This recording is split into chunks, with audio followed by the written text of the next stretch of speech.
Happy Pi Day. That's right, Happy Pi Day.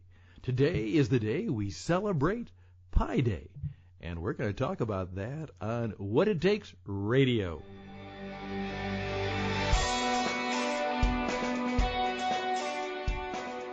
Yes, indeed. Welcome, ladies and gentlemen, to a program that helps us to take 10 minutes just for a little clarity that might be helpful, might be useful, might be practical, might be fruitful. That's an interesting word.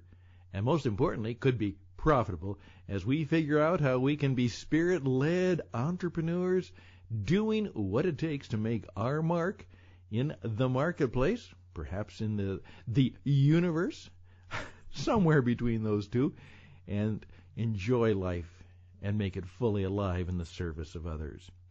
Today is Pi Day. Now, not apple pie, though I guess you could make it apple pie or cherry pie, but today is the 14th of March, so it's 3/14, and I was fascinated to hear that the United States House of Representatives had nothing better to do on a particular day about 7-8 years ago, and they declared that the 14th of March was designated as kind of Pi Day. Now, it's a mathematical term. Remember that from your geometry, from your algebra, from your science. You know, the formula for the radius of a circle, 3.14. Now, the actual number, now remember this. You all remember this because you probably had to work it out. The value of pi is 3.1415926. But, of course, we all know that it could go on ad infinitum because pi turns out to be an irrational number. Now, think back. Remember rational numbers and irrational numbers? I can remember that. I'm not so sure I could fully right now at this stage and age explain it fully, but I was fascinated to discover, and thanks to some friends, that this is Pi Day. Now, there's a wonderful little logo that went along with this. And by the way, knowing about the importance of logos are very important. And it says Happy Pi Day, and there's a little round circle, and it has, the symbol for pi, and it says, being rational is hard. So take the day off. So perhaps you could look for an excuse to take the day off, and if your boss asks you why you took the day off, I had to celebrate National Pi Day. It's kind of an act of Congress.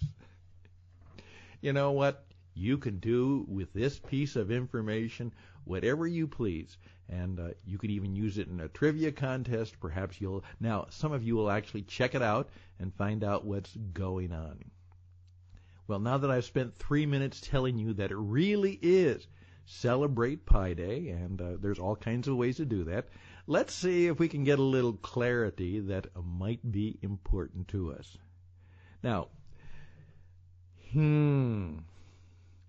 one of the things that I have discovered is that as much as I would like to believe it, most things don't make a whole lot of sense. And that's why we need to take a time out often to get a little clarity, because things are not working out. Now, let me give you a couple examples.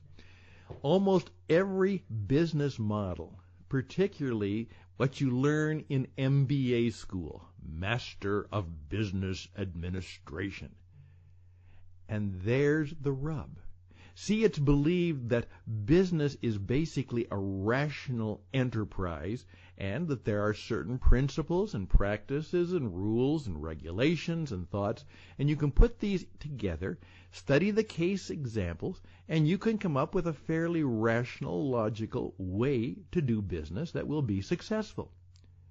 Now, thank goodness, in many ways the world does work that way. There are things where you can kind of predict. You can do your statistical analysis. You can bring in your big data folks, and they can make all kinds of predictions, and they can look at the evidence, and they can say, well, this is going to lead to that, and that's going to lead to this and that will come together, and this is the way it will be. This is the way the world is. This is the way it makes sense. This is the way we predict what to do and how we'll be successful. And thank goodness there are some spiritual, there are some emotional, there are some relational, there are some mathematical principles and practices that we can learn and become well informed on. And as a result, the chances of our success are heightened.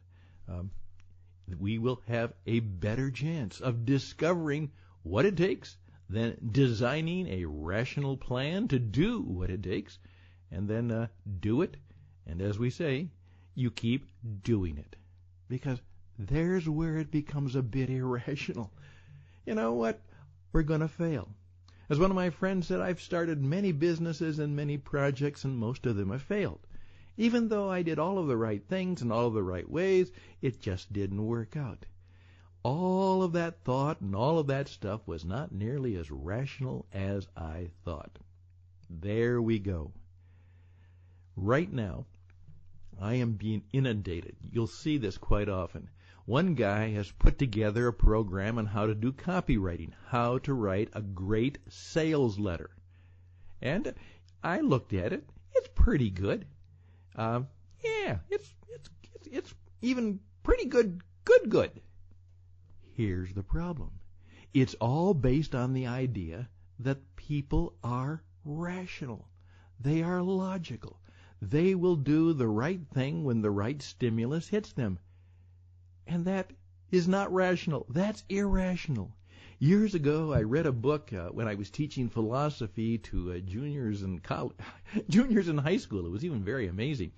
It was called Irrational Man by a man named William Barrett, and that was his existential premise, is that what goes wrong is that we think we are rational and we are dealing with rational characters.